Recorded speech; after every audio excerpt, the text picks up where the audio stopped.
In this video, we will explain the step-by-step process of asphalt paving used in road construction projects. First, prepare the subgrade by leveling and compacting the soil to create a strong and stable foundation. Next, place and compact the base course. This layer distributes loads and supports the asphalt surface.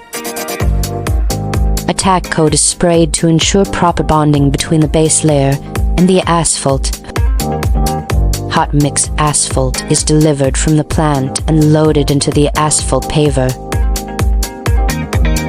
The paver spreads and levels the asphalt to the required thickness and width.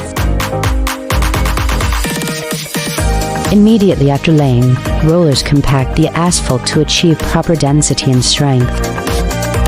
Finally, inspect the surface for smoothness, thickness, and proper compaction. The road is now ready for use.